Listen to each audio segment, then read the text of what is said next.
أعوذ بالله من الشيطان الرجيم. بسم الله الرحمن الرحيم. أأتخذ من دونه آلهة إن يردني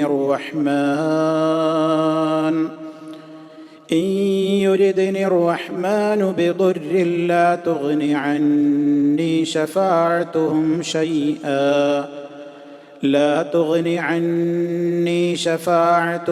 شيئا ولا ينقذون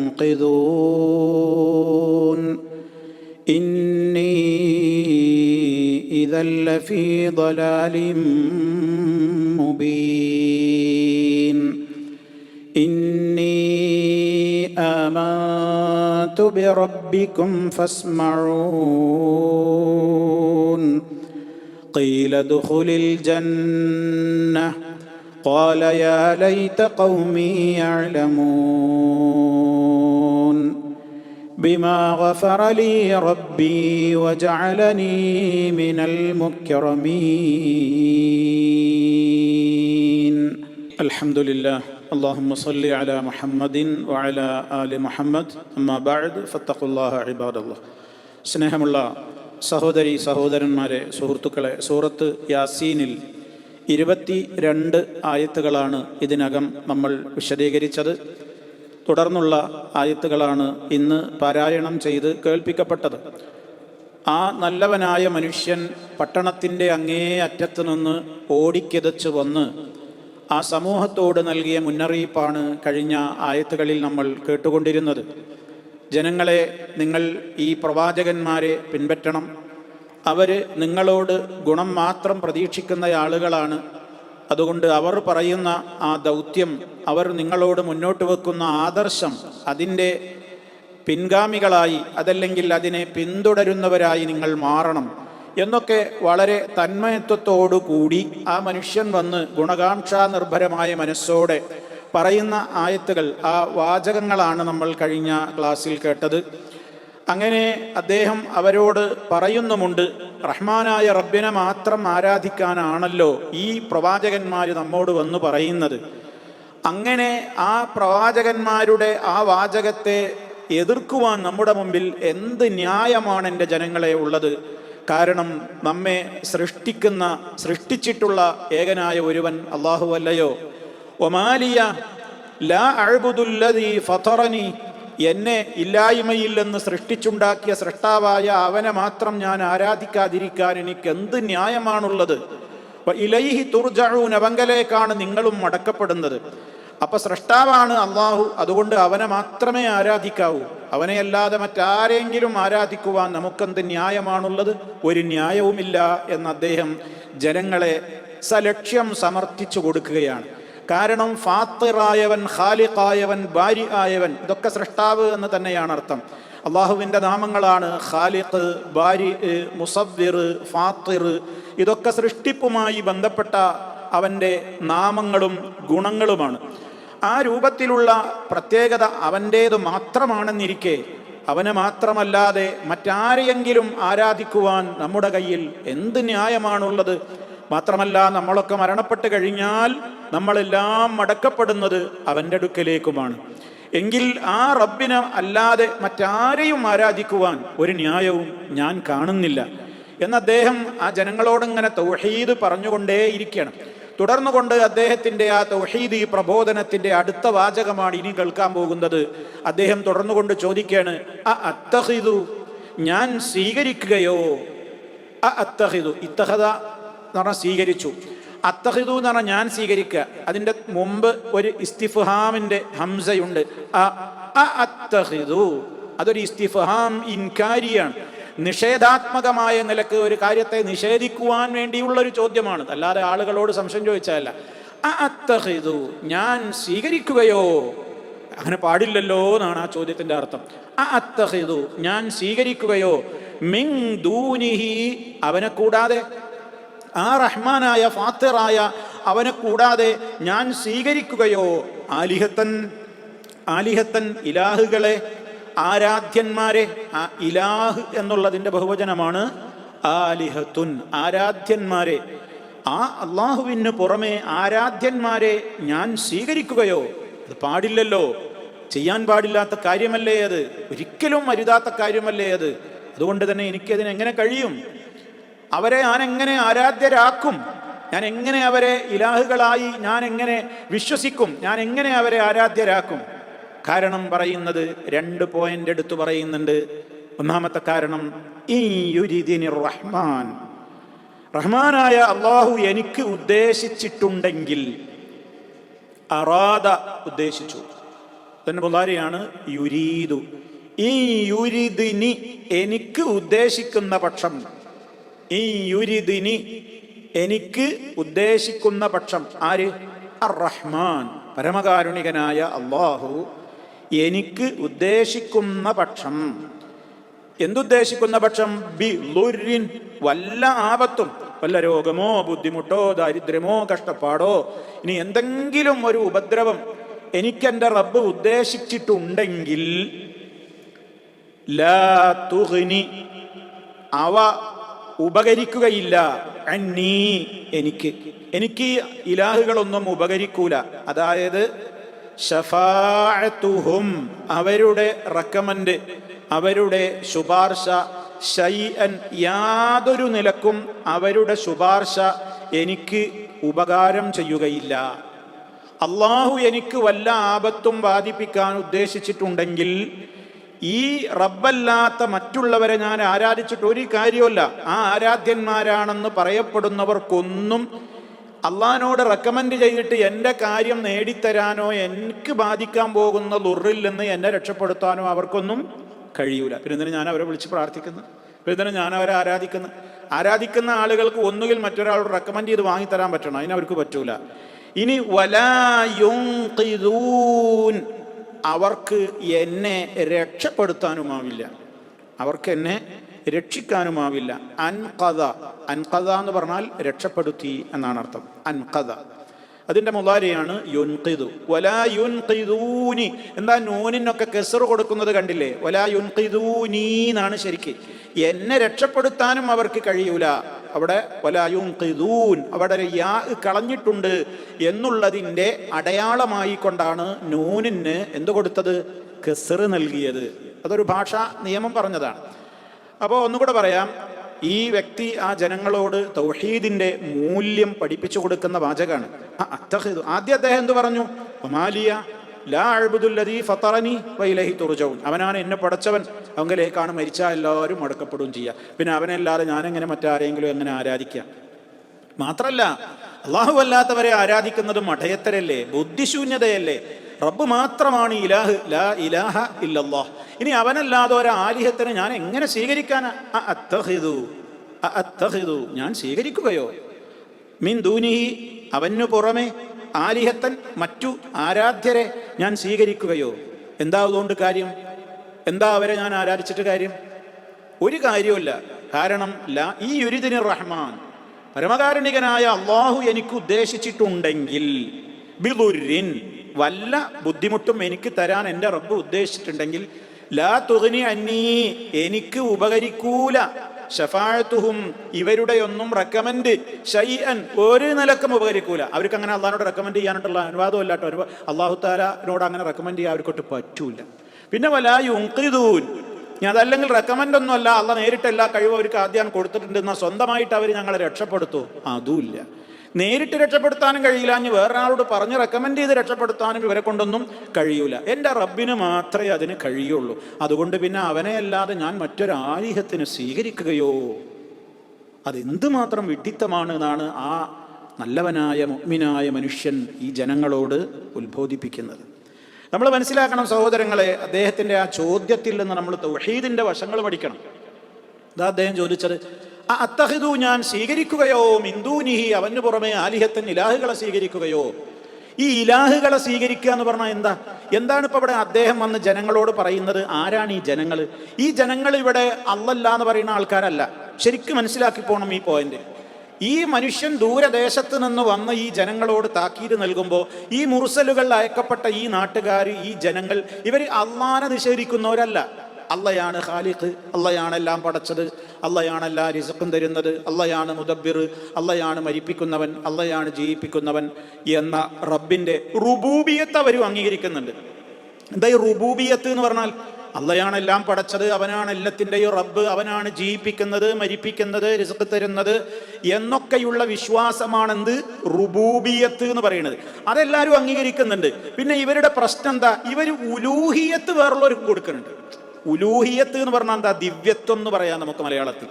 ദിവ്യത്വം, ദൈവീകത മറ്റു പലരിലും ഇവർ ആരോപിക്കുകയാണ്. എന്താ ഈ ദൈവീകത? അള്ളാഹുവിന് മാത്രമുള്ള ചില ഗുണങ്ങളുണ്ട്. അള്ളാഹുവിന് മാത്രമുള്ള ചില ഗുണങ്ങളുണ്ട്. അതൊരു സൃഷ്ടിക്കില്ല. എവിടെ നിന്ന് വിളിച്ചാലും കേൾക്കുക, കാണുക, എല്ലാം അറിയുക, എല്ലാവരെയും സംബന്ധിച്ചും കൃത്യമായി അവരുടെ മനസ്സുകൾ അറിയുക. ഇതൊക്കെ റബ്ബിൻ്റെ മാത്രം പ്രത്യേകതകളാണ്. ഇത് വേറെ ഏതെങ്കിലും ഒരു സൃഷ്ടിയിൽ ഉണ്ട് എന്ന് നമ്മൾ വിശ്വസിച്ചാൽ നമ്മൾ ആ സൃഷ്ടിയെ ആരാക്കി? ഇലാഹാക്കി. ഇത് ഞാൻ എന്തിനാ പറയുന്നറിയാം? നിങ്ങൾ പ്രാഥമികമായി കേൾക്കുന്നവരുണ്ടാകും കൂട്ടത്തിൽ. സാധാരണഗതിയിൽ നിങ്ങൾ ഔലിയാക്കന്മാരെ ഇപ്പോൾ ഉദാഹരണം പറയാം, മുഹീദ്ദീൻ ശൈഖെ രക്ഷിക്കണേ എന്ന് നിങ്ങൾ വിളിച്ചു പ്രാർത്ഥിക്കരുത്, അത് ശിർക്കാണ്, അത് അള്ളാഹ് പൊറുക്കാത്ത പാപമാണ് എന്ന് നമ്മൾ പറയുമ്പോൾ സാധാരണഗതിയിൽ ആളുകൾ തിരിച്ചൊരു ചോദ്യം ചോദിക്കും. അതെന്താ? ഞങ്ങൾ മുഹീദ്ദീൻ ശൈഖ് ഇലാഹാന്നൊന്നും വിശ്വസിക്കണില്ല, ഞങ്ങൾ മുഹീദ്ദീൻ ശൈഖ് ഇലാഹാണെന്നൊന്നും ഞങ്ങൾ വിശ്വസിക്കുന്നില്ല. മുഹീദ്ദീൻ ശൈഖിനെ ഇലാഹാണെന്ന് വിശ്വസിച്ചുകൊണ്ട് വിളിച്ചാലേ എന്താകൂ? ശിർക്കാവുകയുള്ളൂ. അപ്പോൾ മക്കാ മുശ്രിക്കുകൾ അവരുടെ ആരാധ്യന്മാരെയൊക്കെ ഇലാഹുകളെന്നാണ് അവർ വിശേഷിപ്പിച്ചത്. ഞങ്ങൾ ഇലാഹുകളാണെന്ന് വിശേഷിപ്പിക്കണില്ലല്ലോ. മറിച്ച് അവർ അള്ളാഹുവിൻ്റെ അടുക്കൽ ഞങ്ങൾക്ക് കാര്യം പറഞ്ഞ് നേടിത്തരുന്ന റെക്കമെൻഡുകാരാണ്, അള്ളാഹുവിലേക്ക് അടുപ്പിക്കുന്നവരാണ്. ഇതന്നല്ലേ അറേബ്യൻ മുശ്രിക്കുകളും പറഞ്ഞത്. അപ്പം നമ്മൾ ഒരു സൃഷ്ടി ഇലാഹാണ് എന്ന് എഴുതി ഒപ്പിട്ടിട്ട് വിളിക്കൊന്നും വേണ്ട അത് ഇലാഹാവാൻ. ശരിക്കും മനസ്സിലാക്കണം. ഒരു സൃഷ്ടിയെ, ഒരു വസ്തുവിനെ ഇലാഹാക്കാൻ നമ്മൾ അതിനെ നിങ്ങൾ ഇലാഹാകുന്നു, അല്ലെങ്കിൽ നീ ഇലാഹാകുന്നു, അല്ലെങ്കിൽ ഈ വസ്തു ഇലാഹാണെന്നാണ് എൻ്റെ വിശ്വാസം എന്ന് പറയണം എന്ന യാതൊരു നിർബന്ധമില്ല. മറിച്ച് ഓട്ടോമാറ്റിക്കലി ഇലാഹാകും. എപ്പോൾ?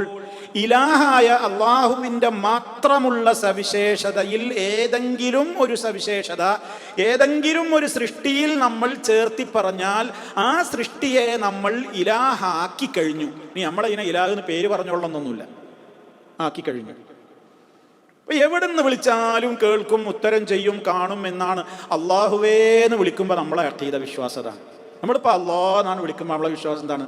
അള്ളപ്പോൾ അത് കേൾക്കുന്നുണ്ട്, കാണുന്നുണ്ട്, അറിയുന്നുണ്ട്. എവിടുന്നായാലും കേൾക്കും. ഉറക്ക വിളിച്ചാലും കേൾക്കും, പതുക്കെ വിളിച്ചാലും കേൾക്കും, രാവിലെ ആണെങ്കിലും കേൾക്കും, ഉച്ചക്കാണെങ്കിലും കേൾക്കും, രാത്രിയാണെങ്കിലും കേൾക്കും, കടലിൻ്റെ അടിത്തട്ടിലൂടെ യാത്ര ചെയ്യുകയാണെങ്കിലും, കടലിൻ്റെ മുകളിലൂടെ ആണെങ്കിലും, ഫ്ലൈറ്റിലാണെങ്കിലും എവിടുന്നും കേൾക്കും. അള്ളാഹുടെ മാത്രം പ്രത്യേകതയാണ് ഇത്. സൃഷ്ടിക്ക് ഏതെങ്കിലും ഒരു സൃഷ്ടിക്കാണ് വകവെച്ച് കൊടുത്താൽ ആ സൃഷ്ടി പിന്നെ എന്തായി? ഇലാഹായി. പിന്നെ ആ സൃഷ്ടിയോട് ചോദിക്കുന്നതൊക്കെ ഇലാഹ ആക്കിയിട്ടില്ലെങ്കിലും ഇലാഹാണെന്ന് ഞാൻ എൻ്റെ തൊള്ളകൊണ്ട് ലഫ്ളൻ വാചകത്തിൽ പറഞ്ഞാലും പറഞ്ഞില്ലെങ്കിലും ഒക്കെ അതിനെ നമ്മൾ എന്താക്കി? ദിവ്യത്വം ചാർത്തിക്കഴിഞ്ഞു. അപ്പം ദിവ്യത്വം അവർക്ക് അംഗീകരിച്ചു കൊടുക്കുകയാണ്. അതുകൊണ്ട് ഒരാളും ഇവിടെ ഇപ്പം ലാ ഇലാഹ ഇല്ലല്ലാഹ് എന്ന് പറഞ്ഞാൽ അർത്ഥം അള്ളാഹു അല്ലാതെ ആരാധ്യനില്ല എന്നല്ല ശരിക്കും അർത്ഥം പറയേണ്ടത്. യഥാർത്ഥത്തിൽ അള്ളാഹു അല്ലാതെ ആരാധ്യനില്ല. അല്ലെങ്കിൽ വെറും ലാ ഇലാഹ ഇല്ലല്ലാഹ്, ലാ മഅബൂദ ഇല്ലല്ലാഹ്, അല്ലാതെ ആരാധ്യനില്ല എന്ന് പറഞ്ഞാൽ ഈ ലോകത്ത് ആരൊക്കെ എന്തിനെയൊക്കെ ആരാധിക്കുന്നുണ്ടോ അതൊക്കെ ആരാധ്യന്മാരാണ് എന്ന് വരും. ഇവിടെ ഒരുപാട് ആൾക്കാർ പലതിനും ആരാധിക്കുന്നില്ലേ? അപ്പോൾ ലാ മഅബൂദ ഇല്ലല്ലാഹ്, അല്ലാതെ ആരാധ്യനില്ല എന്ന് പറഞ്ഞാൽ ശരിയാവോ? ശരിയാവില്ല. അതുകൊണ്ടാണ് ഉലമാക്കൾ അതിൻ്റെ ഡെഫിനിഷൻ പറയുമ്പോൾ ലാ മഅബൂദ ഇല്ലല്ലാഹ് എന്നല്ല പറയുക, ലാ മഅബൂദ ബിഹഖിൻ ഇല്ലല്ലാഹ്. യഥാർത്ഥത്തിൽ മഅബൂദ് ആരെയുള്ളൂ? അള്ളാഹുവേ. മറ്റുള്ളതൊക്കെ വ്യാജങ്ങളാണ്, മറ്റതൊക്കെ ബാത്തിലാണ്, വ്യാജ ദൈവങ്ങളാണ്. യഥാർത്ഥ ദൈവം അള്ളാഹു മാത്രമേയുള്ളൂ. അത് അറേബ്യൻ മുശ്രിക്കുകൾ അംഗീകരിച്ചില്ല. ഇന്നഹും കാനൂ ഇദാ ഖീല ലഹും ലാ ഇലാഹ ഇല്ലല്ലാഹ് യസ്തക്ബിറൂൻ. അറേബ്യൻ മുശ്രിക്കുകളോട് ലാ ഇലാഹ ഇല്ലല്ലാഹ് എന്ന് പറയപ്പെട്ടാൽ അവർ അഹങ്കാരികളായി തിരിഞ്ഞു പോകുമായിരുന്നു. ഖൂലൂ ലാ ഇലാഹ ഇല്ലല്ലാഹ് തുഫ്ലിഹു, നിങ്ങൾ ലാ ഇലാഹ ഇല്ലല്ലാഹ് പറയൂ, നിങ്ങൾ വിജയിക്കുമെന്ന് പറഞ്ഞപ്പോൾ അവർ തിരിച്ചു പറഞ്ഞ വാചകം അജഅലൽ ആലിഹത ഇലാഹൻ വാഹിദ, എല്ലാ ഇലാഹുകളെയും കൂട്ടിയിട്ട് മുഹമ്മദ് ഒറ്റ ഇലാഹാക്കി മാറ്റുകയാണോ എന്ന് പറഞ്ഞാൽ അവർക്ക് ലാ ഇലാഹ ഇല്ലല്ലാഹ് എന്ന് പറഞ്ഞാൽ അതിൻ്റെ അർത്ഥം ശരിക്കറിയായിരുന്നു. ലാ ഇലാഹ ഇല്ലല്ലാഹ് എന്ന് പറയുകയും ലാത്തയോട് പ്രാർത്ഥിക്കുകയും ചെയ്യൽ രണ്ടും കൂടി യോജിക്കൂല എന്ന് ആർക്കറിയായിരുന്നു? അബൂജഹൽ അടക്കമുള്ള മുശ്രിക്കുകൾക്ക് അറിയായിരുന്നു. അതുകൊണ്ട് തന്നെ അവരോട് ലാ ഇലാഹ ഇല്ലല്ലാഹ് എന്ന് പറഞ്ഞാൽ അവർ പറയൂല, അത് ഞങ്ങൾ അംഗീകരിക്കൂല അറിയും. അതേ അവസരത്തിൽ നമ്മുടെ നാട്ടിൽ ശിർക്ക് ചെയ്യുന്ന ആളുകൾ ലാ ഇലാഹ ഇല്ലല്ലാഹ് എന്ന് 1000 തവണ വേണമെങ്കിൽ പറയും, 70,000 വട്ടവും പറയും. പക്ഷെ അതിൻ്റെ അർത്ഥം അവർ ഉൾക്കൊണ്ടിട്ടില്ല. കാരണം ശരിക്കും അർത്ഥം ഉൾക്കൊണ്ടാൽ പിന്നെ മൊയ്തീൻ ശേഖനെ വിളിച്ച് പ്രാർത്ഥിക്കൂല, പിന്നെ മമ്പർത്ത തങ്ങളെ വിളിച്ച് പ്രാർത്ഥിക്കൂല, പിന്നെ മറ്റുള്ളവർക്ക് നേർച്ച വഴിപാടുകൾ കൊടുക്കൂല. അപ്പൊ അറേബ്യൻ മുശ്രിക്കുകൾക്ക് അത് അറിയാമായിരുന്നത് കൊണ്ട്, രണ്ടും വൈരുദ്ധ്യമാണെന്ന് അവർക്ക് ശരിക്കും അറിയാമായിരുന്നു. അതുകൊണ്ട് അവർ ലാ ഇലാഹ ഇല്ലല്ലാഹ് പറയാൻ കൂട്ടാക്കിയില്ല. നമ്മുടെ നാട്ടിലുള്ള ജനങ്ങളോ അവർക്ക് ലാ ഇലാഹ ഇല്ലല്ലാഹ് തിരിഞ്ഞിട്ടില്ല, ലാ ഇലാഹ ഇല്ലല്ലാഹ് എന്ന് പറഞ്ഞുകൊണ്ട് അവർ നേരെ അതിന് വിരുദ്ധം എന്ത് ചെയ്യുന്നു? ചെയ്തുകൊണ്ടേയിരിക്കുന്നു. ഇത് പ്രധാനപ്പെട്ട ഒരു വശമാണ്. അപ്പം അതുകൊണ്ടാണ് ഇവിടെ ഈ നല്ലവനായ മനുഷ്യൻ ചോദിക്കണ ജനങ്ങളോട്, അത്തഹിദു മിൻ ദൂനിഹി ആലിഹത്തൻ, അള്ളാഹുവിന് പുറമേ ഞാൻ ആലിഹത്തുകളെ സ്വീകരിക്കുകയോ? അപ്പൊ ഇലാഹാണ് പടച്ചോനാണ്, സൃഷ്ടാവാണ് എന്നൊക്കെ ഒരു വസ്തുവിൽ വിശ്വസിച്ചുകൊണ്ട് അതിനോട് തേടിയാലേ ശിർക്കാകൂ എന്നൊന്നും ഇല്ല. ഒരൊറ്റ ഉദാഹരണം നിങ്ങൾക്ക് മനസ്സിലാക്കാൻ വേണ്ടി ഒരു സിമ്പിൾ ഉദാഹരണം കൂടി പറഞ്ഞുതരാം. ഒരു ചരിത്രം. നബി സല്ലല്ലാഹു അലൈഹി വസല്ലമയും സഹാബിമാരും കൂടെ ഒരു യുദ്ധത്തിന് പോവുകയാണ്. യുദ്ധത്തിന് പോകുന്നത് ഹുനൈനിലേക്കാണ്. ഹുനൈൻ യുദ്ധത്തിന് പോകുമ്പോൾ വഴിക്ക് വെച്ച് അവരൊരു സ്ഥലത്ത് വിശ്രമിക്കാനിരുന്നപ്പോൾ അവിടെ ഒരു മരം അവരുടെ ശ്രദ്ധയിൽപ്പെട്ടു.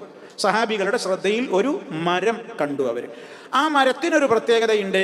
മുശ്രിക്കുകളൊക്കെ ആ മരത്തിന്മേൽ കുറച്ചു നേരം വാളൊന്നിങ്ങനെ തൂക്കിയിടുന്നുണ്ട്, പിന്നെ എടുക്കുന്നുണ്ട്, വാള് തൂക്കിയിടുന്നുണ്ട്, എടുക്കുന്നുണ്ട്. അപ്പൊ ഇതെന്തിനാന്ന് ചോദിച്ചപ്പോൾ അവർ പറഞ്ഞു, ഇത് ഞങ്ങൾ ഇതിന്മേൽ ഈ വാള് തൂക്കിയിട്ടിട്ട് യുദ്ധത്തിന് പോയാൽ പിന്നെ യുദ്ധം ഉറപ്പാണ് എന്ന് പറഞ്ഞു. അപ്പൊ ഈ മരത്തിന്റെ അടുത്ത് കൂടെ മുസ്ലിമീങ്ങളായ സഹാബത്ത് നടന്നു പോകുമ്പോൾ അവർ നബി സല്ലല്ലാഹു അലൈഹി വസല്ലമയോട് പറയാണ്, അള്ളാഹുവിന്റെ റസൂലെ ഇജ്അൽ ലനാ ദാത അൻവാത്തിൻ കമാ ലഹും ദാത അൻവാത്ത്. ദാത്തു അൻവാത്ത് എന്നായിരുന്നു ആ വൃക്ഷത്തിന് അന്ന് അവർ പറഞ്ഞിരുന്ന പേര്. ഇവർക്ക് ദാത്തു അൻവാത്ത് ഉണ്ടല്ലോ നബിയെ, അതുപോലെ നമുക്കും ഒരു ദാത്തു അൻവാത്ത് നബിയെ നിങ്ങൾ നിശ്ചയിച്ച് തരാമോ? നമ്മളെ വാളൊക്കെ ഒന്ന് തൂക്കിയിട്ടിട്ട് എടുത്ത് പോയി യുദ്ധം ചെയ്താൽ പിന്നെ ജയിക്കുന്ന ഉറപ്പല്ലേ? നമുക്കൊന്ന് അങ്ങനെ ഒരു ബർക്കത്തിന്റെ മരം നബിയെ നിങ്ങളൊന്ന് നിശ്ചയിച്ച് തരുമോ? ഉടനെ നബി സല്ലല്ലാഹു അലൈഹി വസല്ലം ചോദിച്ചു, എന്താ നിങ്ങൾ എന്നോട് ചോദിച്ചത്? മരം വേണമെന്നോ? ഹാദാ, ഈ ചോദ്യമുണ്ടല്ലോ, ഈ ചോദ്യം ഏതുപോലെയുണ്ട്? മഹാനായ മൂസ നബി അലൈഹിസ്സലാമിനോട് അവിടുത്തെ അനുയായികൾ, യാ മൂസാ ഇജ്അൽ ലനാ ആലിഹത്തൻ കമാ ലഹും ആലിഹ, അവർക്കൊക്കെ ദൈവങ്ങളുള്ളതുപോലെ ആരാധ്യരുള്ളതുപോലെ നീ ഞങ്ങൾക്കും ചില ആരാധ്യന്മാരെ നിശ്ചയിച്ചതായോ എന്ന മൂസാ നബിയോട് ജനങ്ങൾ ചോദിച്ച പോലെയുള്ള ചോദ്യമാണിത്. നിങ്ങൾ എന്തേ ഇത്രത്തോളം നിങ്ങൾക്ക് അറിവില്ലാതെയായോ എന്ന് നബി തങ്ങൾ സഹാബിമാരെ തിരുത്തുകയാണ്. ഇവിടെ ഇപ്പം എന്താ പ്രശ്നം? സഹാബിമാര് അവർക്കുള്ളത് പോലെ ഒരു ഇലാഹിനെ ഞങ്ങൾക്ക് നിശ്ചയിച്ചു തരുമോ എന്ന് ചോദിച്ചില്ല. പിന്നെ എന്താ ചോദിച്ചുള്ളൂ? ഒരു ബറക്കത്ത്. അപ്പൊ ഒരു അഭൗതികമായ കഴിവുള്ള ഒരു മരണ്ട് എന്ന് വിശ്വസിക്കുന്നത് ആ മരത്തെ എന്താക്കലായി? ഇലാഹാക്കലായി. അതുകൊണ്ടാണ് അതിനെ എതിർത്തത്. അപ്പൊ അതുകൊണ്ട് ഒരു വസ്തുവിനെ നമ്മൾ ഇലാഹാണ് എന്ന് എഴുതി ഒപ്പിടുന്നും വേണ്ട. അള്ളാന്റെ കഴിവുകൾ, റബ്ബിന്റെ കഴിവ് എന്ന് പറഞ്ഞാൽ അഭൗതികമായ കഴിവ് അള്ളാഹ്ക്ക് മാത്രമേ ഉള്ളൂ. ആ കഴിവ് ഏതെങ്കിലും ഒരു സൃഷ്ടിക്കുണ്ട് എന്ന് വകവെച്ചു കൊടുത്താൽ തന്നെ ആ സൃഷ്ടിയെ നമ്മൾ ആരാക്കി? ഇലാഹാക്കി. അതിന് ഞാൻ പറഞ്ഞില്ലെങ്കിലും ഒക്കെ അത് ഇലാഹാണ്. അപ്പൊ അത് നമ്മൾ മനസ്സിലാക്കി പോകണം. അപ്പൊ ഈ വ്യക്തി ഇവരോട് പറയാണ്, അള്ളാഹുവിന് പുറമെ ഇലാഹുകളെ ഞാൻ സ്വീകരിക്കാൻ പാടില്ല എന്നുള്ളതിനുള്ള ചോദ്യമാണത്. അങ്ങനെ സ്വീകരിക്കാൻ പാടില്ല. കാരണം എന്താണെന്നറിയോ? റഹ്മാനായ റബ്ബ് നമുക്ക് വല്ല ആപത്തും ബാധിപ്പിക്കാൻ ഉദ്ദേശിച്ചിട്ടുണ്ടെങ്കിൽ ഇവർക്ക് ആർക്കും നമ്മെ അത് അള്ളാഹിനോട് റെക്കമെൻഡ് ചെയ്ത് രക്ഷപ്പെടുത്താനൊന്നും അവർക്ക് കഴിയൂല. വലാ യുൻഖിദൂൻ, അവർക്ക് തന്നെ രക്ഷപ്പെടുത്താനും കഴിയൂല. ഇത് വിശുദ്ധ ഖുർആൻ പറഞ്ഞ 100 കൂട്ടം ആയത്തുകളുടെ ആശയമാണത്. വമൻ അദല്ലു മിമ്മൻ യദ്ഉ മിൻ ദൂനില്ലാഹ്, അള്ളാഹുവിന് പുറമേ മറ്റുള്ളവരെ വിളിച്ചു പ്രാർത്ഥിക്കുന്നവനേക്കാൾ വഴിപിഴച്ചവനാരാണുള്ളത്? അവരുടെ പ്രാർത്ഥന ഇവർ കേൾക്കൂല, കേട്ടാൽ തന്നെ ഉത്തരം ചെയ്യൂല. അപ്പൊ ഉത്തരം കിട്ടൂല. അതന്നെ ഇപ്പൊ ബരി പറയണത്. ചോദിച്ചിട്ട് കാര്യമില്ല, എന്താ ഒരു ഉപകാരം അതുകൊണ്ടില്ലല്ലോ. ഇബ്രാഹിം നബി ബാപ്പാനോട് പറഞ്ഞ എന്താ? ബാപ്പ, നിങ്ങൾ എന്തിനാണ് അള്ളാഹുവിന് പുറമേയുള്ളവരെ ആരാധിക്കുന്നത്? കേൾക്കാത്ത, കാണാത്ത, ഉപകാരം ചെയ്യാത്തവയെ. യാ ബത്തി ലിമ തഅബുദു മാ ലാ യസ്മഉ വലാ യുബ്സിറു വലാ യുഗ്നി അൻക ശൈഅ. ഒരു ഉപകാരം ചെയ്യാത്തവരെ നിങ്ങൾ എന്തിനാ പിതാവേ, ഉപ്പ, നിങ്ങൾ ആരാധിക്കുന്നത്? വിശുദ്ധ ഖുർആൻ ധാരാളം സ്ഥലങ്ങളിൽ അങ്ങനെ നമ്മളോട് ഈ യാഥാർത്ഥ്യം എടുത്തു പറഞ്ഞിട്ടുണ്ടല്ലോ. എത്രയോ സ്ഥലങ്ങളിൽ, 100കണക്കിന് സ്ഥലങ്ങളിൽ, ആയത്തുകളിൽ അല്ലാഹു സുബ്ഹാനഹു വ തആല ഇക്കാര്യം എടുത്തു പറയുന്നുണ്ട്. ഉദാഹരണമായി സൂറത്തു സുമറിലെ 38ാമത്തെ ആയത്തിൽ റബ്ബല്ലാത്തവരെ ആരാധ്യരായി സ്വീകരിച്ചിട്ട് യാതൊരു പ്രയോജനവുമില്ല എന്ന് കൃത്യമായി അല്ലാഹു സുബ്ഹാനഹു വ തആല ഓർമ്മപ്പെടുത്തുന്ന വചനങ്ങൾ നമുക്ക് കാണാൻ സാധിക്കും. 38ാമത്തെ സൂക്തത്തിൽ നമുക്ക് കാണാം അല്ലാഹു ചോദിക്കണത്, വലയിൻ സഅൽതഹും മൻ ഖലഖസ് സമാവാതി വൽ അർദ ലയഖൂലുന്ന അല്ലാഹ്. ഖുൽ നബിയെ ചോദിക്കൂ, അഫറഅയ്തും മാ തദ്ഊന മിൻ ദൂനില്ലാഹ്, അള്ളാഹുവിന് പുറമെ നിങ്ങൾ ആരോടൊക്കെ വിളിച്ചു പ്രാർത്ഥിക്കുന്നുണ്ടോ, ആ വിളിച്ചു പ്രാർത്ഥിക്കുന്നവരെ കുറിച്ച് നിങ്ങളുടെ അഭിപ്രായം എന്താണ്? എന്തിനാ നിങ്ങൾ അവരെ വിളിച്ചു പ്രാർത്ഥിക്കുന്നത്? ഇൻ അറാദനി അല്ലാഹു ബിദുർരിൻ, അള്ളാഹു എനിക്ക് വല്ല ബുദ്ധിമുട്ടും ഉദ്ദേശിച്ചിട്ടുണ്ടെങ്കിൽ, ഹൽ ഹുന്ന, അവയാണോ, കാശിഫാതു ദുർരിഹി, ആ റബ്ബ് നിശ്ചയിച്ച ഉപദ്രവങ്ങളെ ഇല്ലാതെയാക്കാൻ ഇവർക്ക് കഴിയുമോ? ഔ അറാദനി, അതല്ലെങ്കിൽ എൻ്റെ റബ്ബ് എനിക്ക് ബിറഹ്മത്തിൻ, വല്ല റഹ്മത്തും ഉദ്ദേശിച്ചിട്ടുണ്ടെങ്കിൽ, ഹൽ ഹുന്ന മുംസികാതു റഹ്മതിഹി, റബ്ബ് നിശ്ചയിച്ച റഹ്മത്തിനെ വേണ്ടെന്ന് വെച്ച് പിടിച്ചു വെക്കാനും ഇവരെ കൊണ്ട് സാധ്യമാണോ? സാധ്യല്ല. അതുകൊണ്ട് ഖുൽ നബിയെ പ്രഖ്യാപിക്കൂ, ഹസ്ബി അല്ലാഹ്, എനിക്ക് ആര് മതി? അല്ല മതി എനിക്ക്. അലൈഹി യതവക്കലുൽ മുതവക്കിലൂൻ, അവന്റെ മേൽ മാത്രമാണ് ഭരമേൽപ്പിക്കുന്നവർ ഭരമേൽപ്പിക്കേണ്ടത്. സൂറത്തു സുമർ 38-ാമത്തെ ആയത്ത്. എന്താ അതിൽ പറഞ്ഞത്? റബ്ബല്ലാത്തവരെ ആരാധിച്ചിട്ടും വിളിച്ചു പ്രാർത്ഥിച്ചിട്ടും ഒരു കാര്യമില്ല. അള്ളാഹു നമുക്ക് വല്ല ഉപദ്രവവും വരുത്താൻ ഉദ്ദേശിച്ചിട്ടുണ്ടെങ്കിൽ അവരെ കൊണ്ടത് തടയാൻ പറ്റൂല. അള്ളാഹ് നമുക്ക് വല്ല റഹ്മത്തും തരാൻ ഉദ്ദേശിച്ചിട്ടുണ്ടെങ്കിൽ അത് കൊടുക്കണ്ട എന്ന് പറഞ്ഞത് പിടിച്ചു വെച്ച് അതിനെ ഇല്ലാതാക്കി കളയാനും അവർക്കൊന്നും സാധ്യമല്ല. അതുകൊണ്ട് സദാ നമ്മുടെ മനസ്സിനെ പഠിപ്പിക്കേണ്ട ദിക്ർ എന്താണ്? ഹസ്ബി അല്ലാഹ്, എനിക്ക് അല്ലാഹ് മതി, അല്ലാഹ് മതി, അല്ലാഹ് മതി. അലൈഹി യതവക്കലുൽ മുതവക്കിലൂൻ. ഇനിയും നമുക്ക് കാണാം സൂറത്തുൽ ഇസ്രായിലെ 56-ാമത്തെ ആയത്ത്. അല്ലാഹു സുബ്ഹാനഹു വ തആല ചോദിക്കുന്നുണ്ട് സൂറത്തുൽ ഇസ്രായിൽ, ചോദിക്കണത് ഖുലിദുല്ലദീന സഅംതും മിൻ ദൂനിഹി ഫലാ യംലികൂന കശ്ഫദ്ദുർരി അൻകും വലാ തഹ്വീലാ ഉലൈക അല്ലദീന യദ്ഊന യബ്തഗൂന ഇലാ റബ്ബിഹിമുൽ വസീലത അയ്യുഹും അഖ്റബു വയർജൂന റഹ്മതഹു വയഖാഫൂന അദാബ ഇന്ന അദാബ റബ്ബിക കാന മഹ്ദൂറാ. ഖുൽ നബിയെ ചോദിക്കൂ, എന്താണ് അവരോട് ചോദിക്കേണ്ടത്? ഉദ്ഉല്ലദീന സഅംതും മിൻ ദൂനിഹി, അല്ലാഹുവിന് പുറമേ നിങ്ങളുടെ ആരാധ്യരാണ്, നിങ്ങളുടെ സഹായികളാണ് എന്ന് നിങ്ങൾ വാദിക്കുന്നവരെ ഒന്ന് വിളിച്ചു പ്രാർത്ഥിച്ചു നോക്ക്. അവരൊന്ന് വിളിച്ചു പ്രാർത്ഥിച്ചു നോക്ക്. കഴിയില്ല അവർക്കൊന്നിനും. ഫലാ യംലികൂന, അവർക്ക് കഴിയൂല. കശ്ഫദ്ദുർരി അൻകും, നിങ്ങളിൽ നിന്ന് വല്ല ഉപദ്രവത്തെയും നീക്കുവാൻ അവർക്ക് കഴിയൂല. വലാ തഹ്വീല, ഒന്നിൽ നിന്നത് മറ്റൊന്നാക്കി മാറ്റിമറിക്കാനും അവരെ കൊണ്ട് പറ്റൂല. പിന്നെന്തിനാ ഞങ്ങൾ അവരെ വിളിച്ച് പ്രാർത്ഥിക്കുന്നത്? അതൊക്കെ അള്ളാഹിനെ കൊണ്ട് മാത്രമേ പറ്റുള്ളൂ. പിന്നെ എന്തിനാ നിങ്ങൾ മറ്റുള്ളവരെ വിളിച്ച് പ്രാർത്ഥിക്കുന്നത്? ഇതേപോലെ തന്നെ സൂറത്തു യൂനുസിലെ 18-ാമത്തെ ആയത്തിലും നമുക്ക് കാണാൻ സാധിക്കും. ഒക്കെ സമാനമായ ആയത്തുകളാണ് സുഹൃത്തുക്കളെ. എത്ര ആയത്തുകളിലാണ് അള്ളാഹു സുബ്ഹാനഹു വ തആല തൗഹീദിന്റെ പ്രാധാന്യവും ഷിർക്കിന്റെ ഏറ്റവും വലിയ വിഡ്ഢിത്തവും നമ്മെ കൃത്യമായി തന്നെ ബോധ്യപ്പെടുത്തുകയാണ് ചെയ്തുകൊണ്ടിരിക്കുന്നത്. ഇപ്പൊ സൂറത്ത് യൂനുസിലെ 18-ാമത്തെ ആയത്തിൽ കാണാം അള്ളാഹു തആല പറയാണ്, വയഅ്ബുദൂന മിൻ ദൂനില്ലാഹ്, അല്ലാഹുവിന് പുറമേ അവർ ആരാധിക്കുകയാണ്. മാ ലാ യദുർറുഹും വലാ യൻഫഉഹും, അവർക്കൊരു ഉപകാരമോ ഉപദ്രവമോ ചെയ്യാത്തവയെയാണ് അവരെന്ത് ചെയ്യുന്നത്? ആരാധിക്കുന്നത്. അപ്പോൾ ഒരു ഉപകാരവും ഉപദ്രവവും ഇവരെ കൊണ്ടൊന്നും ചെയ്യാൻ പറ്റൂല. എന്നിട്ട് പിന്നെ അവർ ന്യായം പറയുന്നത് അവർക്ക് സ്വന്തം പറ്റിയില്ലെങ്കിലും അള്ളാഹിന്റെ അടുക്കൽ റെക്കമെൻഡ് ചെയ്ത് കാര്യം വാങ്ങിത്തരുന്നേ ഞങ്ങൾ വിശ്വസിക്കുന്നുള്ളൂ. വയഖൂലൂന ഹഉലാഇ ശുഫാഉനാ ഇൻദല്ലാഹ്, അള്ളാഹുവിൻ്റെ അടുക്കൽ ഞങ്ങൾക്കുള്ള റെക്കമെൻഡുകാരാണെന്ന് പറയുന്നു. ഇതിന് ഖുൽ, നബിയോട് പറയണ അള്ളാഹു തആല, അതുനബ്ബിഊനല്ലാഹ്, നിങ്ങൾ അള്ളാഹ്ക്ക് പറഞ്ഞു കൊടുക്കുകയാണോ?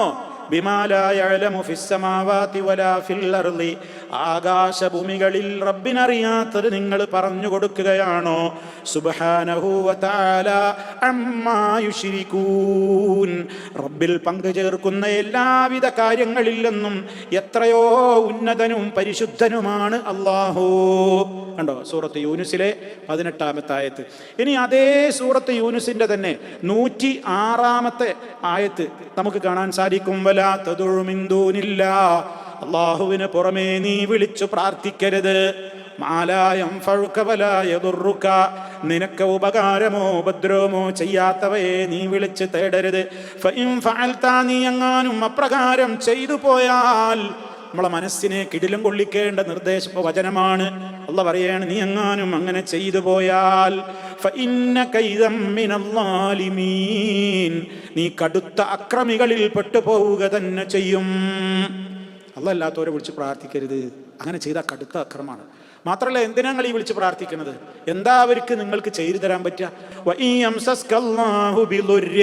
അല്ല നിനക്ക് വല്ല ദുർറും ബുദ്ധിമുട്ടും ബാധിപ്പിക്കാൻ ഉദ്ദേശിച്ചിട്ടുണ്ടെങ്കിൽ ഫലാ കാശിഫ ലഹു ഇല്ലാ ഹുവ, അവനല്ലാതെ അതിനെ നീക്കിത്തരുന്ന ഒരാളുമില്ല.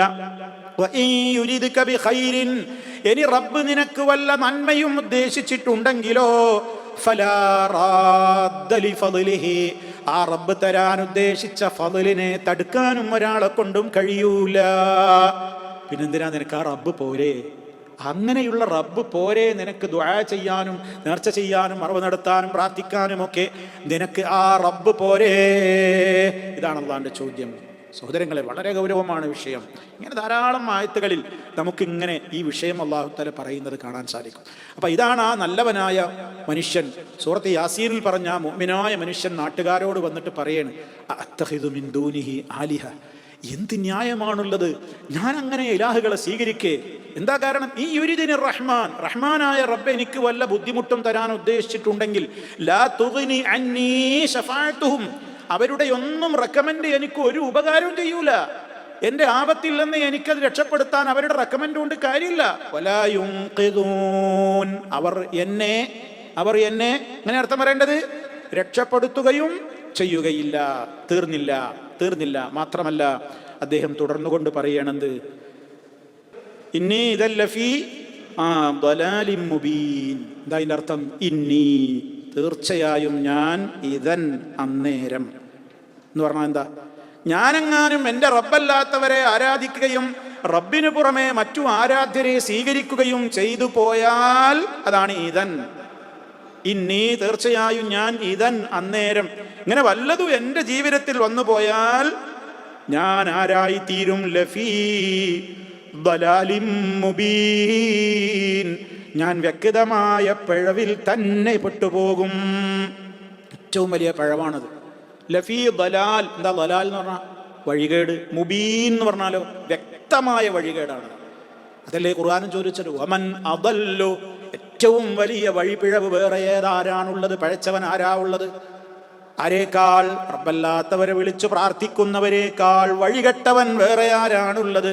ഇവിടെ ഈ മനുഷ്യനും പറയുന്നതാണ്, ഞാൻ എൻ്റെ റബ്ബല്ലാത്തവരെ ആരാധ്യരായി സ്വീകരിച്ചു കഴിഞ്ഞാൽ ഇന്നി ഇദൻ ലഫീ ദലാലിൻ മുബീൻ, വ്യക്തമായ പിഴവിൽ ഞാൻ പെട്ടുപോയത് തന്നെ. അതുകൊണ്ട് എനിക്ക് പഴക്കാനാവില്ല, അങ്ങനെ എനിക്ക് പഴച്ചു പോകാൻ പറ്റൂല. അദ്ദേഹം ജനങ്ങളോട് പറയാണ്. ഇനി അദ്ദേഹത്തിൻ്റെ ധൈര്യം നോക്കണം നിങ്ങൾ. എല്ലാവരും കൂടി നിൽക്കുന്നിടത്ത് നിന്ന്, എന്തും പ്രതീക്ഷിക്കാവുന്ന ഇടത്ത് നിന്ന് അദ്ദേഹം തൻ്റെ ഈമാൻ ഉറക്കെയാണ് പ്രഖ്യാപിക്കുകയാണ്. ഇതുവരെയൊക്കെ അദ്ദേഹത്തിൻ്റെ ന്യായമോ അന്യായമോ ഒക്കെ ഇങ്ങനെ പറഞ്ഞു കൊടുത്തിട്ടേ ഉള്ളൂ. ഞാൻ ആരാന്ന് പറഞ്ഞിട്ടില്ല. അദ്ദേഹത്തിൻ്റെ ഉള്ളിൽ ഒളിപ്പിച്ചു വെച്ച ഈമാൻ അദ്ദേഹം പറഞ്ഞിട്ടില്ല. അദ്ദേഹം ഓടിക്കതച്ച് വന്നിട്ട് പറഞ്ഞതൊക്കെ എന്തുള്ളൂ? റബ്ബിനെ മാത്രമാണ് ആരാധിക്കേണ്ടത്. നിങ്ങൾ മുസ്ലിങ്ങളൊക്കെ കേട്ടോളി, അവർ നല്ലവരാണ്, അവർ നിങ്ങളോട് കൂലി ചോദിക്കുന്ന ആൾക്കാരോ ഭൗതിക താല്പര്യത്തിന് വേണ്ടി നിങ്ങളെ മുമ്പിൽ പ്രവർത്തിക്കുന്നവരോ ഒന്നുമല്ല. മാത്രമല്ല, പറയുന്ന കാര്യമൊക്കെ അവരുടെ ജീവിതത്തിൽ അവർ നല്ല തങ്കം പോലെ പ്രവർത്തിക്കുന്ന ആൾക്കാരല്ലേ എന്നൊക്കെ പറഞ്ഞോളൂ. മാത്രമല്ല, സ്രഷ്ടാവായ റബ്ബല്ലാത്തവരെ ആരാധിക്കാതിരിക്കാൻ എന്ത് ന്യായ ഉള്ളത് നമുക്ക്? അതിലൊന്നും യാതൊരു ഇതുമില്ലല്ലോ. കാരണം അവനല്ലേ പടച്ചവൻ, അവൻ്റെ അടുത്തേക്കല്ലേ മടങ്ങിപ്പോകേണ്ടത്. മാത്രമല്ല, അള്ളാഹു അല്ലാത്തവരെ എങ്ങനെയാണ് ആരാധ്യരായി സ്വീകരിക്കുക? അവർക്കൊന്നും നമ്മളെ രക്ഷപ്പെടുത്താനോ റെക്കമെൻഡ് പോലും ചെയ്ത് കാര്യം നേടിത്തരാനോ പറ്റില്ലല്ലോ. ഇതൊക്കെ പറഞ്ഞിരുന്നുള്ളൂ. അവസാനം അദ്ദേഹം പറഞ്ഞു എന്ത്? ഇന്നി ആമന്തു ബിറബ്ബിക്കും ഫസ്മഊൻ, ജനങ്ങളെ, ഇന്നി, തീർച്ചയായും ഞാൻ, ആമന്തു, ഞാനിതാ വിശ്വസിച്ചിരിക്കുന്നു, ബിറബ്ബിക്കും, നിങ്ങളുടെ റബ്ബിൽ. കണ്ടോ, അവിടെ ഒരു പോയിന്റ് അല്ലേ? എൻ്റെ റബ്ബിൽ എന്നല്ല. കാരണം ആ ജനങ്ങളും റബ്ബായിട്ട് അംഗീകരിക്കുന്നത് ആരെ തന്നെയാണ്? അള്ളാനെ തന്നെയാണ്. അത് ഏത് കാലത്തെ മുശ്രിക്കും അങ്ങനെയാണ്. ആകാശഭൂമികളുടെ റബ്ബാര്, സൃഷ്ടാവാര്, ജീവിപ്പിക്കുന്നവനാര്, മരിപ്പിക്കുന്നവനാര് എന്നൊക്കെ ചോദിച്ചാൽ റുബൂബിയത്ത് അവർ അള്ളാഹുവിന് മാത്രം അവർ സമർപ്പിക്കും. റബ്ബ് അല്ല തന്നെയാണ്. ഉലൂഹിയത്തിലാണ് പങ്കു ചേർക്കുക. അതേ സ്ഥലത്ത് റബ്ബ് അല്ല മാത്രം. അതുകൊണ്ടാണ് അദ്ദേഹം പറയുന്നത് എന്ത്? ഇന്നി ആമന്തു ബി റബ്ബിക്കും, നിങ്ങളുടെ റബ്ബിൽ ഞാനിതാ വിശ്വസിച്ചിരിക്കുന്നു. അപ്പൊ നിങ്ങളുടെ റബ്ബ് എന്ന് പറയുന്നത് ആരോടാ? അവിടെയുള്ള അവിശ്വാസികളോട്, മുശ്രിക്കുകളോടാ പറയുന്നത്. അപ്പൊ ആ റബ്ബിന്റെ കാര്യത്തിൽ എനിക്കും നിങ്ങൾക്ക് തർക്കമല്ല. അതേ റബ്ബിൽ തന്നെ ഞാൻ എന്ത് ചെയ്യുന്നു? ഞാൻ വിശ്വസിച്ചിരിക്കുന്നു. അതുകൊണ്ട് ഈമാൻ അദ്ദേഹം പ്രഖ്യാപിക്കുകയാണ്. അതൊരു ധൈര്യമാണ്. ഒരു മനുഷ്യൻ മുസ്ലിമായി ജീവിക്കുക എന്നുള്ളത് ഏറ്റവും പ്രധാനപ്പെട്ട കാര്യം ആണ് എന്നുള്ളത് പോലെ തൻ്റെ ഇസ്ലാമിക് ഐഡൻറ്റിറ്റി പ്രഖ്യാപിക്കലും ഈമാനിൻ്റെ ഭാഗമാണ്. എങ്ങനെ? ഒരാൾ മുസ്ലിമായി ജീവിക്കുക എന്നുള്ളത് മാത്രമല്ല, ഞാനൊരു മുസൽമാനാണ് എന്ന പ്രഖ്യാപനത്തിനും ഇസ്ലാം വലിയ വാല്യൂ നിശ്ചയിച്ചിട്ടുണ്ട്. വിശുദ്ധ ഖുർആനിൽ നമുക്ക് കാണാം, ومن أحسن قولا ممن دعا إلى الله وعمل صالحا وقال إنني من المسلمين. അള്ളാഹിൻ്റെ ചോദ്യമാണ്, വമൻ അഹ്സനു ഖൗലൻ, വാക്കിനാൽ ഏറ്റവും മുന്തിയവൻ ആരാവുള്ളത്? ആരേക്കാൾ? മിമൻ ദഅ ഇലല്ലാഹ്, അള്ളാഹുവിലേക്ക് വിളിക്കുന്നവൻ, റബ്ബിലേക്ക് ജനങ്ങളെ ദഅവത്ത് നടത്തുന്നവനേക്കാൾ നല്ല വാക്ക് പറയുന്ന ഒരു മനുഷ്യൻ ലോകത്തില്ല. എങ്ങനെ? അള്ളാഹുവിൻ്റെ ദീനിലേക്ക് ജനങ്ങളെ ക്ഷണിക്കുന്ന സംസാരത്തേക്കാൾ മെച്ചപ്പെട്ട ഒരു വാക്ക് വേറെ ഇല്ല. വമൻ അഹ്സനു ഖൗലൻ മിമ്മൻ ദഅ ഇലല്ലാഹ്. ഇനി അള്ളാഹുവിലേക്ക് ക്ഷണിക്കുമ്പോൾ, ഞാൻ കഴിഞ്ഞ ക്ലാസ്സിൽ സൂചിപ്പിച്ചു, നമ്മൾ ദഅവത്ത് നടത്തുമ്പോൾ അതിലൂടെ റബ്ബ് നമ്മളോടൊരു കാരുണ്യം ചെയ്യുന്നുണ്ട്. അതെന്താ? പറയുന്നതനുസരിച്ച് ജീവിക്കാത്തോന്ന് അത് പറയാൻ പാടില്ല. അതുകൊണ്ട് വഅമില സാലിഹാ, സൽക്കർമ്മങ്ങൾ പ്രവർത്തിക്കുന്നതും ചെയ്യുന്നവനേക്കാൾ മെച്ചപ്പെട്ടവൻ വേറെ ആരുണ്ട്? അപ്പൊ റബ്ബിലേക്ക് ക്ഷണിക്കുക, താൻ ക്ഷണിക്കുന്ന മാർഗം തൻ്റെ ജീവിതത്തിൽ പ്രവൃത്തിപദത്തിൽ കൊണ്ടുവന്നുകൊണ്ട് സൽക്കർമ്മിയായി ജീവിക്കുക. തീർന്നില്ല. മൂന്നാമത്തെ പാർട്ട് എന്താ? വഖാല, അവൻ പ്രഖ്യാപിക്കുകയും ചെയ്യുന്നു, ഇന്നനീ മിനൽ മുസ്ലിമീൻ, ഞാൻ മുസ്ലിമാണ് എന്ന് പ്രഖ്യാപിക്കുകയും ചെയ്യുന്നവനേക്കാൾ മെച്ചപ്പെട്ടവൻ വേറെ ആരാ ഉള്ളത്? അപ്പൊ ഇസ്ലാം പ്രഖ്യാപിക്കണം, അത് പറയും വേണം. ഞാൻ മുസ്ലിമാണ്, ഞാൻ മുസ്ലിമാണ്. അതിലൊരു അന്തസ്സ് വേണം. ഞാൻ മുസ്ലിമാണ് എന്ന് പറയാൻ അന്തസ്സ് കുറയുന്നൊരു കാലത്താണ് നമ്മൾ ജീവിക്കുന്നത്. ഇസ്ലാമിൻ്റെ ഐഡൻറ്റിറ്റികൾ നഷ്ടപ്പെടുത്തുന്ന ഒരു സമൂഹം. മുസ്ലിമാണോ എന്ന് ജനങ്ങൾ കണ്ടാ വിചാരിച്ചേക്കുമോ എന്ന് കരുതിയിട്ട് ഇസ്ലാമിൻ്റെ ഷിആറുകളായി എണ്ണപ്പെടുന്ന താടി വളർത്തലിൽ നിന്ന് ഒഴിവാകുന്ന എത്രയോ ആളുകളുണ്ട്. ഒരു താടി വളർത്തൂല, താടി പഠിക്കുന്നതാ കണ്ടാ മുസ്ലിമാണ്. അയൽക്കാരെ മുമ്പിൽ ഞാൻ ഇവനെന്താ ഒരു മതമൗലികവാദിയാണോ തീവ്രവാദിയാണോ എന്നൊക്കെ തോന്നുന്നു എന്ന് വിചാരിച്ചിട്ട് നമ്മൾ താടി പഠിക്കുന്ന കുറേ ആളുകളുണ്ട്. വസ്ത്രം കണങ്കാലിൻ്റെ നെരിയാണിക്ക് താഴെ ഉടുക്കാൻ പാടില്ല എന്നുള്ള നിയമത്തെ കാറ്റിൽ പറത്തിയിട്ട് വസ്ത്രം നിര്യാണിക്ക് താഴെ തന്നെ ഉടുക്കാൻ തത്രപ്പാട് കാണിക്കുന്ന ആളുകളുണ്ട്. കാരണം എന്താ? ഒന്ന് പൊക്കി ഉടുത്താൽ ആളുകൾ കളിയാക്കുമോ?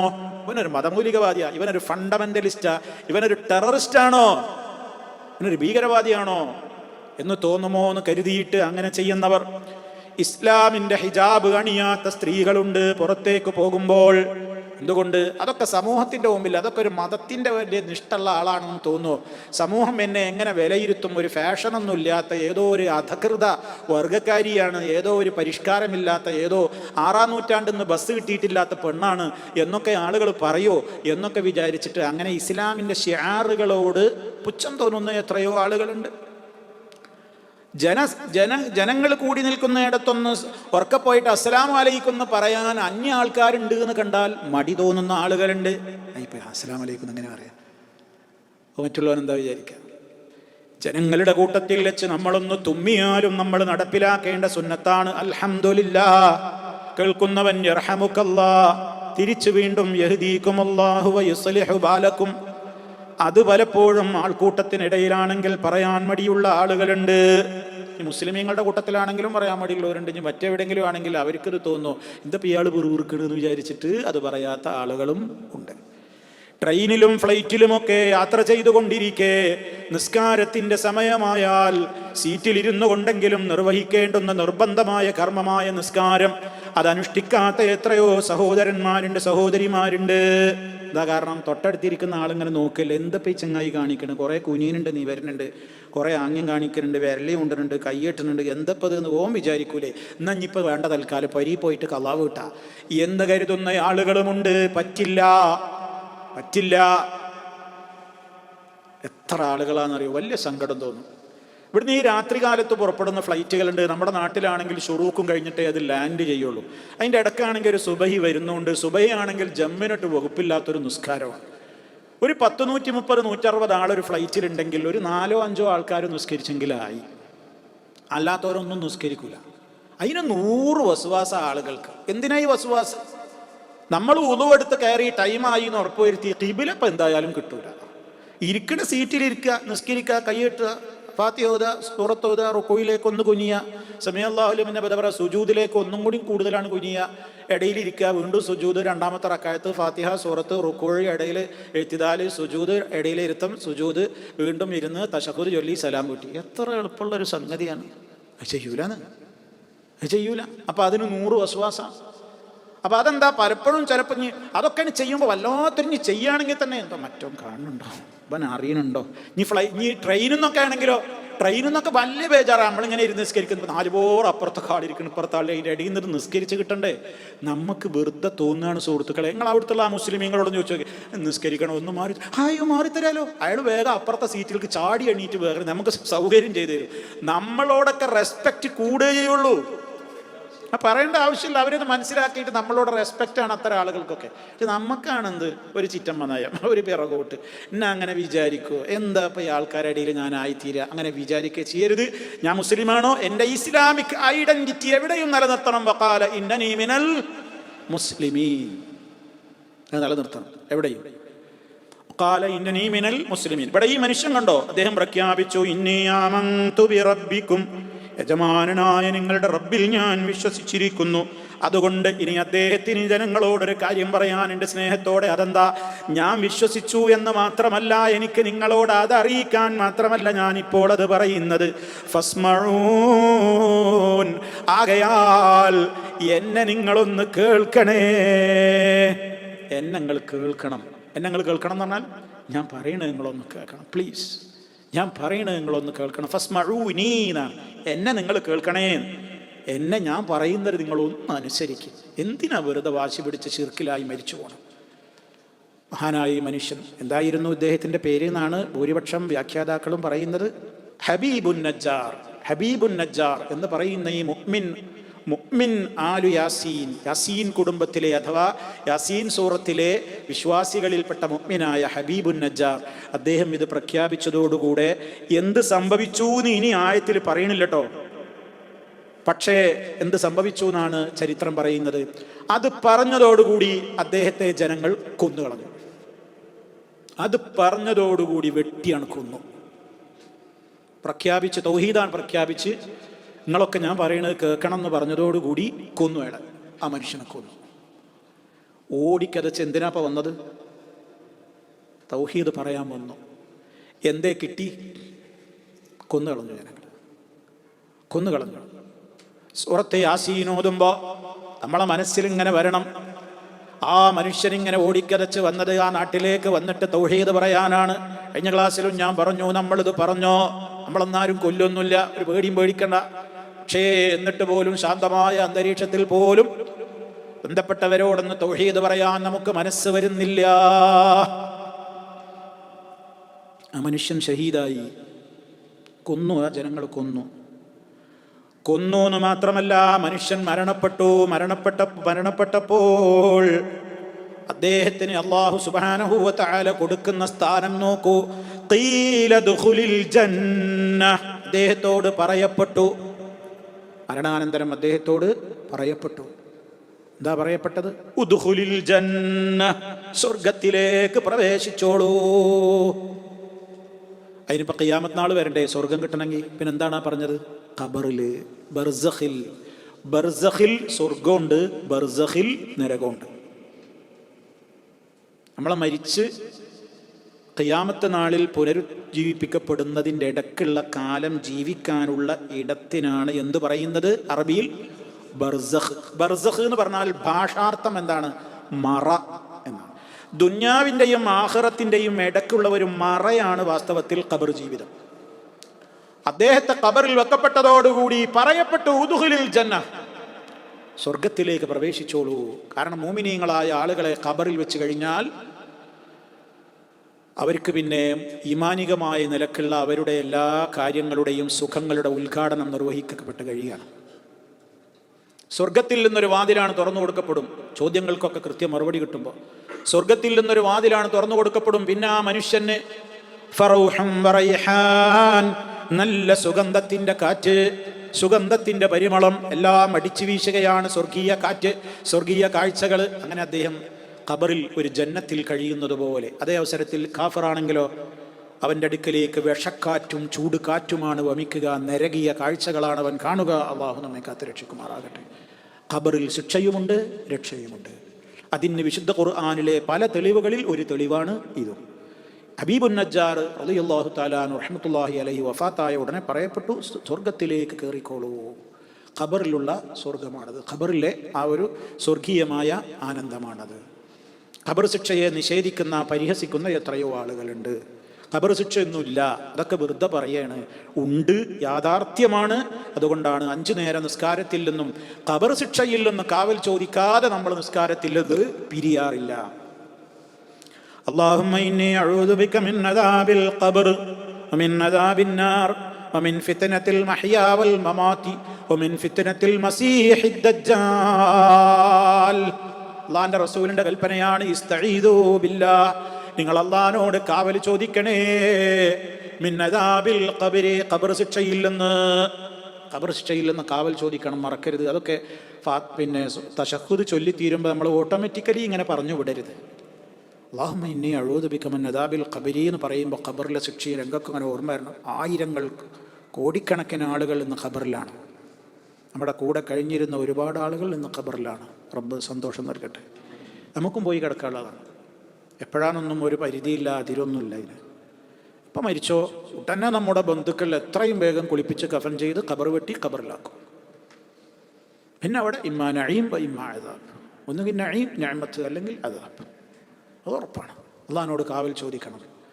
ഖബർ ശിക്ഷയ്ക്ക് ഹേതുവാകുന്ന പാപങ്ങളൊക്കെ റസൂലുള്ളാഹി സ്വല്ലല്ലാഹു അലൈഹി വസല്ലം പ്രത്യേക മുന്നറിയിപ്പ് നൽകി. ഏഷണി, അതുപോലെ തന്നെ മൂത്രമൊഴിച്ചു കഴിഞ്ഞാൽ കൃത്യമായി ശുദ്ധീകരിക്കാതിരിക്കൽ, നജസിൽ നിന്ന് മുക്തമാകാതെ ശരീരത്തെ അശുദ്ധിയിൽ ഇങ്ങനെ തുടർത്തൽ തുടങ്ങി പല കാര്യങ്ങൾ പറഞ്ഞിട്ടുണ്ട്. ഒരുപാട് കാര്യങ്ങളെക്കുറിച്ച് മുന്നറിയിപ്പ് നൽകിയിട്ടുണ്ട്. അപ്പോൾ അദാബുൽ ഖബർ ഹഖാണ്. അല്ലാഹുവിനോട് കാവൽ ചോദിക്കണം. നിസ്കാരത്തിൽ ചോദിക്കുമ്പോൾ നമ്മുടെ മനസ്സിലത് കയറി വരണം. ഖബർ ശിക്ഷ യാഥാർത്ഥ്യമാണ്, വളരെ യാഥാർത്ഥ്യമാണ്. ഖബറിൻ്റെ ഒരു ഞെരിക്കലുണ്ട്, ഒരൊറ്റ പിടുത്തം. ദുന്യാവിൽ അനുഭവിച്ച എല്ലാ സുഖവും മറന്നുപോകുന്നതാണ്. അത്ര വലിയൊരു പിടുത്തണ്ട് ഖബറിലെന്നാണ്. അതെല്ലാവർക്കും ഉണ്ടെന്നാണ്. അതെല്ലാവർക്കും ഉണ്ട്, ഒറ്റപ്പെടുത്തം. മുഅ്മിനീങ്ങൾക്ക് പിന്നെ എല്ലാം സുഖമാണ്, അല്ലാത്തവർക്കും ഉണ്ട് എന്നാണ്. എല്ലാവർക്കും ഉണ്ട്. ഒരു ഖബറിൽ വെച്ച് കഴിഞ്ഞാൽ ഒരു പിടുത്തുണ്ട്. റബ്ബ് കാക്കട്ടെ. അപ്പോൾ സഹോദരങ്ങളെ, അവിടെ നമുക്ക് തുണ, അവിടെ നമുക്ക് ലൈറ്റ്, അവിടെ നമുക്ക് പ്രകാശം, അവിടെ നമുക്ക് സമാധാനം, അവിടെ നമുക്ക് നമ്മുടെ കൂട്ടുകാർ. ഖബറിൽ വാസ്തവത്തിൽ നമ്മൾ ഒറ്റക്കാണ് എന്നാണ് നമ്മൾ പറയുക. അവിടെ കൂട്ടുകാരുണ്ട്, ഖബറിൽ കൂട്ടുകാരുണ്ട്. അത് നമ്മളെ അമലാണ്, നമ്മളെ സൽക്കർമ്മങ്ങളാണ് കൂട്ടുകാരായിട്ട് വരിക. അല്ലെങ്കിൽ ആരുമില്ല. ദുഷ്കർമ്മങ്ങളാണെങ്കിൽ വികൃത രൂപത്തിലുള്ള ഒരു കോലം എപ്പോഴും ഭീതിപ്പെടുത്തിക്കൊണ്ട് നമ്മുടെ കൂടെ ഉണ്ടാകും. നല്ല മനുഷ്യനാണെങ്കിൽ സൽക്കർമ്മങ്ങൾ നല്ല സുന്ദര രൂപം പൂണ്ടുകൊണ്ട് ഒരു കൂട്ടുകാരനായി കൂടെ ഉണ്ടാകും. ഞാൻ നിൻ്റെ അമലാണ്, സാലിഹായ അമലാണ്. നീ ആരാന്ന് ചോദിക്കുമ്പോൾ ഞാൻ നിൻ്റെ സൽക്കർമ്മങ്ങളാണ്. നീ ആരാന്ന് ചോദിക്കുമ്പോൾ ഞാൻ നിൻ്റെ ദുഷ്കർമ്മങ്ങളാണ് എന്നൊക്കെ പറഞ്ഞ് ഖബറിൽ പ്രത്യക്ഷപ്പെടുമെന്നൊക്കെ നബി സല്ലല്ലാഹു അലൈഹി വസല്ലം പഠിപ്പിക്കുന്നുണ്ട്. വലിയ ഗൗരവമുള്ള വിഷയങ്ങളാണ്. ഇദ്ദേഹത്തിന് ഏതായാലും പരലോകത്ത് അത്യുന്നതമായ പദവി അല്ലാഹു തആല നൽകുകയാണ്. ആ സമയത്ത് ആ മനുഷ്യൻ പറയുന്ന വാചകം കേട്ടു നോക്കൂ, അതാണ് അത്ഭുതം. ഖാല, ആ വ്യക്തി അപ്പോൾ പറഞ്ഞു. ആ സമയത്തും അദ്ദേഹത്തിൻ്റെ മനസ്സിങ്ങനെ തൻ്റെ ജനങ്ങൾക്ക് വേണ്ടിയാണ്. അപ്പോഴും തന്നെ കൊന്ന ജനങ്ങളോട് മരിച്ചിട്ടും പകയില്ല. തന്നെ വെട്ടിക്കൊന്ന ജനങ്ങളാണ്. അപ്പോഴും ആ ജനതയോട് എന്തേ ആ മനുഷ്യൻ്റെ മനസ്സിലുള്ളൂ? സ്നേഹം മാത്രമേ ഉള്ളൂ. സ്നേഹം മാത്രമേ ഉള്ളൂ. എന്താ കാരണം? അദ്ദേഹത്തിന് സ്വർഗം കിട്ടിയപ്പോൾ അദ്ദേഹം പറയാണ്, ഖാല, അദ്ദേഹം പറഞ്ഞു, യാ ലൈത ഖൗമീ, എൻ്റെ ജനങ്ങളായിരുന്നുവെങ്കിൽ, യഅലമൂൻ, അവർ അറിഞ്ഞിരുന്നുവെങ്കിൽ, എൻ്റെ ജനങ്ങൾ അറിഞ്ഞിരുന്നുവെങ്കിൽ. എന്ത്? ബിമാ ഗഫറ ലീ, എനിക്ക് എൻ്റെ റബ്ബ് പൊറുത്തു തന്ന വിവരം, എനിക്ക് എൻ്റെ റബ്ബ് പൊറുത്തു തന്നത് എൻ്റെ ജനങ്ങൾ അറിഞ്ഞിരുന്നുവെങ്കിൽ. വജഅലനീ, എൻ്റെ റബ്ബ് എന്നെ നിശ്ചയിച്ച വിവരവും എന്നെ ആക്കിയ വിവരവും മിനൽ മുക്റമീൻ, അവൻ്റെ ആദരവ് കിട്ടിയ മഹാന്മാരിൽ എന്നെ അവൻ ഉൾപ്പെടുത്തിയ വിവരവും എൻ്റെ ജനങ്ങൾ അറിഞ്ഞിരുന്നുവെങ്കിൽ എന്ന് അദ്ദേഹം ആശിക്കുകയാണ്. എന്തിനാ അങ്ങനെ ആശിക്കുന്നത്? ജനങ്ങൾ അറിഞ്ഞിരുന്നുവെങ്കിൽ എന്താ, അവരെ കുഫറിന്നൊക്കെ ഒന്ന് ഒഴിവായി മോമിനീങ്ങളായിട്ട് അവർക്കും ഇതേപോലെ കിട്ടുമല്ലോന്ന് ഈ മനുഷ്യൻ എന്ത് ചെയ്യാണ്? ആഗ്രഹിക്കുകയാണ്. ഒരു മോമിൻ അങ്ങനെയാണ്, മരിച്ചാലും അവൻ്റെ ഗുണകാംക്ഷ തീരൂല. ജീവിച്ചിരിക്കുമ്പോൾ മരണം വരെയും എല്ലാവരോടും എന്തേ ഉണ്ടാവുള്ളൂ അവൻ്റെ മനസ്സിൽ? ഒരു പകയും വിദ്വേഷവും അസൂയയും കുനിഷ്ടവും കുന്നായ്മയും ഒന്നും ഉണ്ടാവില്ല. എൻ്റെ മനസ്സ് ക്ലീനായിരിക്കും, എല്ലാവരോടും ഗുണകാംക്ഷയായിരിക്കും. മരിച്ചാലും അങ്ങനെ തന്നെയാണ്. ഹബീബുൻ നജ്ജാറിനെ കൊന്ന ജനതയോട് പോലും പകയില്ല. അദ്ദേഹത്തിന് സ്വർഗം കിട്ടിയപ്പോൾ അദ്ദേഹം പറയണം, എൻ്റെ നാട്ടുകാർക്കും ഇതൊക്കെ കിട്ടുമല്ലോ, അവർക്കും ഇതൊക്കെ അറിഞ്ഞിരുന്നുവെങ്കിൽ എൻ്റെ റബ്ബ് എനിക്ക് പുറത്തു തന്നതും. ഇവിടെ ഇപ്പം എനിക്ക് വലിയ മുക്റമീൻ, ഇക്റാമാക്കപ്പെട്ടവരിൽ ഞാൻ പെട്ടു. കാരണം സ്വർഗം കിട്ടിയാൽ അതാണ് മുക്റമീൻ എന്ന് പറഞ്ഞാൽ. സ്വർഗത്തിലെ ആദരവ് കിട്ടുക എന്ന് പറഞ്ഞാൽ എല്ലാ നിലക്കുമുള്ള ആദരവിൻ്റെ ഭവനമാണ് സ്വർഗം. അത് കിട്ടുക എന്നുള്ളതിൽ കവിഞ്ഞിനി എന്ത് ഇക്റാമാ വേണ്ടത്, എന്ത് ആദരവാണ് കിട്ടേണ്ടത്? അങ്ങനെ എന്നെ മുക്റമീങ്ങളിൽ പെടുത്തിയതും എനിക്ക് പുറത്തു തന്നതുമൊക്കെ എൻ്റെ ജനത അറിഞ്ഞിരുന്നുവെങ്കിൽ എത്ര നന്നായിരുന്നു. എങ്കിൽ അവരും ഇതേപോലെ വിശ്വസിച്ച് അവരും റബ്ബിൻ്റെ അടുക്കലേക്ക് വന്നാൽ അവർക്കും ഇതൊക്കെ കിട്ടുമായിരുന്നല്ലോ എന്ന് തൻ്റെ ജനതയ്ക്ക് വേണ്ടി അദ്ദേഹം മോഹിക്കുകയാണ്, ആശിക്കുകയാണ് എന്നാണ് അദ്ദേഹത്തിൻ്റെ ബാക്കിയായ കാര്യത്തെക്കുറിച്ച് അല്ലാഹു തആല പറയുന്നത്. പക്ഷേ ഇങ്ങനെയൊക്കെ ആ ജനത ഉപദേശികളെയും അംഗീകരിച്ചില്ല, ഉപദേശിക്കാൻ ഓടി വന്ന ഈ മനുഷ്യനെയും അംഗീകരിച്ചില്ലല്ലോ. ഇനി ആ നാട്ടുകാർക്ക് ശിക്ഷ വരാൻ പോവുകയാണ്. ഇപ്പോൾ വേറൊന്നും കിട്ടാമല്ലോ. അതാണ് ഇനി അടുത്ത ആയത്തുകളിൽ അല്ലാഹു തആല പറയുന്നത്. നമ്മൾ പാഠം ഉൾക്കൊള്ളുക. റഹ്മാനായ റബ്ബ് നമുക്കെല്ലാവർക്കും യഥാർത്ഥത്തിലുള്ള ഈമാനിൽ നിന്നൊരിക്കലും വ്യതിചലിക്കാതെ റബ്ബിനെ ഭയപ്പെട്ട് ജീവിക്കുന്ന സജ്ജനങ്ങളിൽ ആ നിലക്ക് തന്നെ ജീവിച്ച് മരിച്ചു പോകാനും റഹ്മാനായ റബ്ബിൻ്റെ മുക്റമീങ്ങളിൽ പെടാനും ആദരവ് കിട്ടുന്നവരുടെ കൂട്ടത്തിൽ ഉൾപ്പെടാനും മഗ്ഫിറത്ത് ലഭിക്കുന്നവരിൽ ഉൾപ്പെടാനുമൊക്കെ നമുക്കും നമ്മുടെ ബന്ധപ്പെട്ട എല്ലാവർക്കും അല്ലാഹു തൗഫീഖ് പ്രദാനം ചെയ്യുമാറാകട്ടെ. എല്ലാ പാപങ്ങളും അല്ലാഹു പുറത്തു തരുമാറാകട്ടെ. മാരക രോഗങ്ങളിൽ നിന്ന് കാത്തുരക്ഷിക്കുമാറാകട്ടെ. നമ്മിലെ രോഗികൾക്ക് അല്ലാഹു പരിപൂർണമായും ശിഫ നൽകുമാറാകട്ടെ. ആസ്പത്രികളിലും വീടുകളിലുമൊക്കെ പലരും രോഗികളായി കിടക്കുന്നുണ്ട്. റഹ്മാനായ റബ്ബ് അവർക്കൊക്കെ ശിഫ നൽകി അനുഗ്രഹിക്കുമാറാകട്ടെ. എല്ലാവിധത്തിലുള്ള ഖൈറും ബറക്കത്തും അല്ലാഹു ചൊരിഞ്ഞു തരുമാറാകട്ടെ. നമ്മിൽ നിന്ന് മരണപ്പെട്ടു പോയവർക്ക് മഗ്ഫിറത്തും റഹ്മത്തും നൽകുമാറാകട്ടെ. ജന്നത്തിൽ അവരെയും നമ്മയും അല്ലാഹു ഒരുമിച്ച് കൂട്ടുമാറാകട്ടെ. കത്തിയാളുന്ന ജഹന്നമിൽ നിന്ന് നമ്മയും അവരെയും അല്ലാഹു കാത്തുരക്ഷിക്കുമാറാകട്ടെ. ربنا اغفر لنا ذنوبنا وكفر عنا سيئاتنا وتوفنا مع الأبرار. اللهم صل على محمد وعلى آل محمد. سبحانك اللهم وبحمدك أشهد أن لا إله إلا أنت أستغفرك وأتوب إليك.